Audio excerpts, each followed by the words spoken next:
Yo, what's up everybody? It's Psai. Welcome to another video. Just chilling here. Happy holidays. Rocking my holiday YouTube hoodie. And today I've got a cool video for you guys. I'm going to be doing some random test hands of a deck build that I made. It's essentially Kashtira with Tenpai, but I also play the Diabellstar engine because extra level 7 bodies mean increased consistency. I'm sure you guys know about the combo, but we're gonna try to do a couple going second hands for this. This one won't be as resilient going first as the Fiendsmith variant with the Bystials of this deck, but at least we've got something for going second. All right, so let's shuffle this up.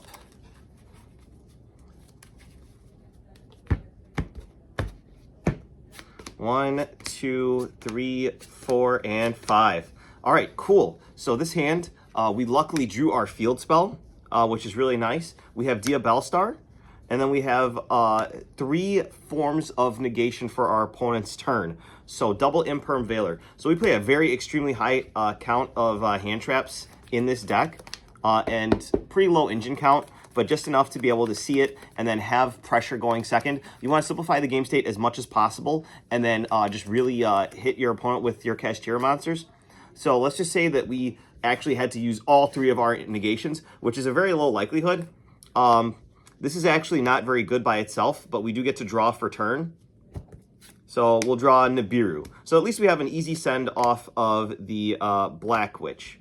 But unfortunately for us,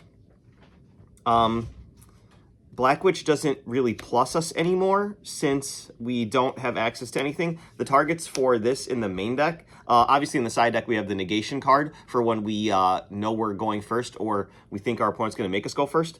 But in the main deck, we only have the Book of Moon, the Sinful Spoils of Slumber, Morian. For any special summon monster, you get to Book of Moon it, and then we do have the Sinful Spoils of Subversion Snake Eye to spell and trap one of our opponent's monsters. But since we don't have anything like that, literally our only push is Sangan Summoning, which is kind of unfortunate. So you're going to actually Sangan Summoning here, and then search. Probably Pydra. You might even have to play into actually, you don't even need to play it into Droll. What you can do is actually get Chandra here. So at least this way you're going to be doing a lot of damage. And then you could discard the Nibiru. You can normal summon your Chandra. And then just proceed to enter battle phase here. Attack. This play also loses to Imperm. But if you manage to get through that, you can Tenpai, Dragon, Pydra. If you're under Droll, you can set the Sangan Kaiman. But if you're not under Droll, that's just game right there. Because you get Sangan Kaiman. And then you just get to do crazy shenanigans. I'm sure you guys are well aware of the OTK. You can bring out Bident Dragion, bring back something. You could probably just bring back Chandra since it's the one of. But you definitely need the other level 3 body, so you might want to actually chain Sangan Kaiman to see, unless this targets. Yeah, it does target. You just want to make sure that you can get enough level 3 bodies. So summon out Fadra, and then Fadra can bring out Pydra. So this is already a ton of damage. But to really secure your victory, you're going to synchro summon with the Pydra to make the Transcendent Dragion. And then your opponent can't do anything during the battle phase anymore, and then they're really screwed. You bring back Bident Dragion by its own effect, and then you can use the Fadra to synchro summon once again for the Trident Dragion. So if you need the extra damage, you can pop the Transcendent Dragion, but you really don't usually. So you can just pop the Sangan Summoning, get the 1 extra attack, and then use Sangan Summoning to make this 6,000. So you're hitting 6,000 twice. But if you need the damage and you don't think that your opponent has anything else for you, what you can do is pop the Sangan Summoning and the Transcendent Dragion to trigger the Sangan Summoning to give you that extra attack. And then also, now you have the effect of Transcendent Dragion to bring itself back and then pop another card that your opponent controls. So that's a really powerful OTK. I mean, honestly, you're just hoping to draw engine, and if you don't draw engine, you use the Kashtira package to get to your engine. I'll do one more quick test hand for you guys. I do want to showcase the Kashtira card, so hopefully we can get at least some of that engine. Like, ideally, we could get a Kashtira card and Diabellstar, because then you can really see the power of this deck, like many disruptions. But we should be able to get that with at least 1 or 2 more hands. 1, 2, 3, 4, 5. All right, so unfortunately we didn't draw the Diabellstar, but going second, we do have just 1 disruption, Valor, which can hinder the boards a little bit. If you're going against Ryzeal, you're going to have to save this for their Xyz monsters. You definitely don't want to do this to their main deck monsters. And there is a point where you might not even want to use your Valor, because this just plays into Talents really hard. And Talents Rip Your Hand here is decent, because they're probably going to either hit back Genroku or Chandra, or maybe even the Fenrir, since you have such a heavy engine. If they know that they have Imperm or something like that, then you might not be looking so pretty. But like worst case scenario, you can normal summon Fadra and then special Chandra. But yeah, you depending on what your opponent's on, you might not even want to use the Valor. But drawing your 6th card, you get Called by the Grave, which isn't super good here. But obviously, what you're going to do is start off with your Fenrir, see if you can bait some disruptions. You would most likely normal summon your Genroku, which will give you access to your Pydra as well. And then you can activate the effect to special summon Chandra. And then just from here, go to battle phase. And that's still a lot. And you have the Called by the Grave, just in case your opponent has something crazy during battle phase. So that hand was pretty straightforward. I'm not going to go through the Tenpai OTK every single time. But we should be able to draw a Kashtira monster with the Diabellstar engine for this next hand, since we play all 6 Diabellstar, which is the 3 Wanted poster, and the 3 Diabellstar itself. And then we play the 3 Fenrir, I believe a Unicorn, and then Pressured Planet at some amount of copies. All right, so let's go 1. Why are we drawing Chandra like this? 3, 4, and 5. Wow. All right.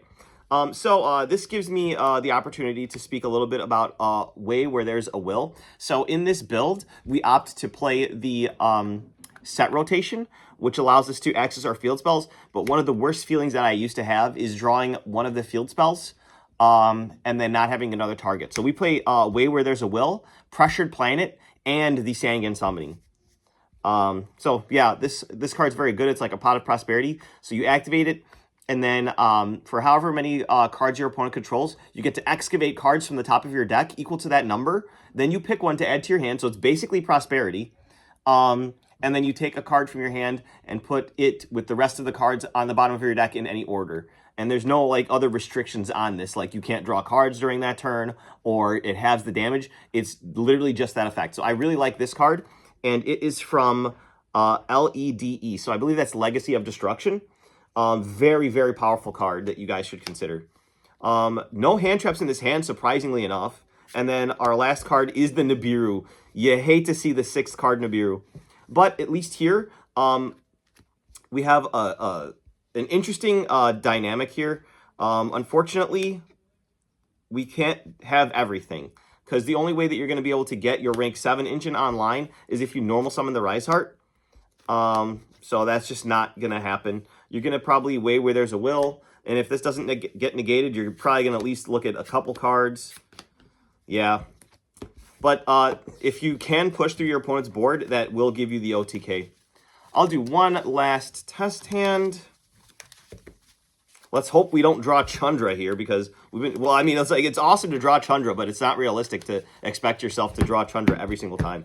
All right, 1, 2, 3, 4, 5. Wow, we drew one of the bricks. So yeah, this is the Book of Moon target. So going second, you can Imperm, and then Nib. So this is a very good combination, especially against the Fiendsmith engine. They're usually going to end on their DDD Wave King High Caesar to protect their plays, but you drew the Imperm Nib, which is broken. So you're probably going to end up with a body on board, and then you draw for turn. There's the Wanted engine, but unfortunately we didn't have access to the Kashtira engine. But this should still be OTK with just Pydra alone, unless your opponent has, something for that. So we didn't get it, so I'm going to manually create a hand for us that can really showcase the power of this strategy. And then let's just add just like 3 hand traps, Valor, Ash. So your opponent's not going to be sitting pretty with this. Let's say we can completely stop their turn with a Valor Ash, which is not going to be the case every time. But then we're going to draw for turn. Wow, of course we draw Sangan Summoning. All right, you can ignore this. So we're going to go ahead and activate Pressured Planet to search. This could get Unicorn, but I kind of like Fenrir here. Now we'll get Unicorn. From here, we're going to special the Unicorn, activate the effect, grab Birth. I really like the Diabellstar engine in here because it lets you go first if you have to. So you can actually Diabellstar, send the planet. You're not going to need that extra damage, and if the combo goes through, we're going to have access to our field spell anyway.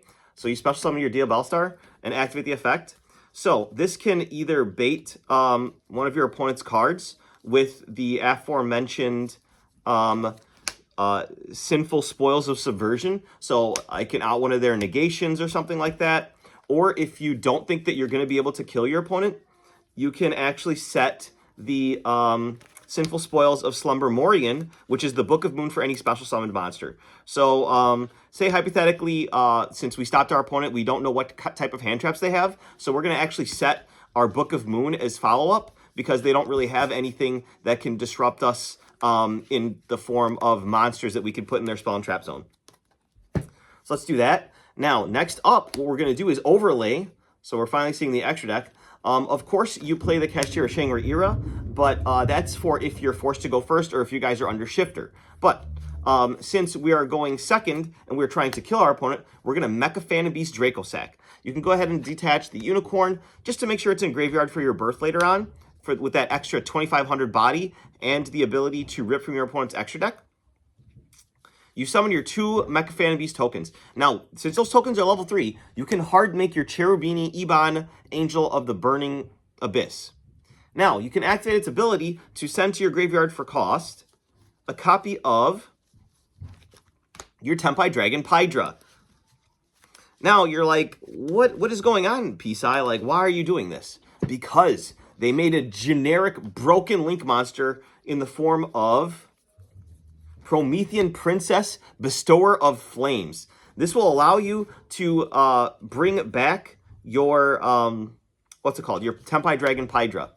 Now, if you do get, like, nibbed here or something crazy like that, you still have the birth to bring back your Unicorn. And we were lucky enough to draw the Sangan Kaiman. And like we said, we don't know if we're going to be able to kill our opponent. So we have the Book of Moon. Promethean Princess is very powerful disruption as well, because during your opponent's turn, or even during your turn, if they special summon, you can bring it back from graveyard. But we're going to assume that we are good to go. So we're going to bring this back, activate effect of Pydra on summon, get the other search target, the Sangan Summoning. We can go ahead and activate that, and then from here it's just game, because we're going to add our Chandra. We can discard a Nibiru, the Primal Being. We haven't even used our normal summon, but we're just going to special summon this for free anyway. And then we're going to make our opponent suffer. So that's essentially how you can bridge the Diabellstar package and the Kashtira package to get into your Tenpai engine. So that's the connection and the reason for this. I've only seen people playing the Kashtira engine, but they overlook the Diabellstar probably because all the cards that they would play are the bricks. But I mean, Sinful Spoil Subversion is still very broken. One other thing I want to mention before I close the video out is that going second, Heat of the Fire Charmer Ablaze is absolutely insane. It not only pressures your opponent into interacting with it because they're afraid of the Promethean Princess, but also, during the battle phase, you can crash with something, activate its effect and damage step to add Genroku, and then Genroku summon itself, and then continue with your battle phase. Like, that can really get people. So, I think Hida in Tenpai decks, for going second, is like a very crucial card these days. Like, because it just accesses your Genroku for free, because your opponent's most likely going to be having a monster with 1850 or more attack. So, very, very cool card. Hopefully you guys enjoyed this quick combo video, and subscribe for the deck profile tomorrow.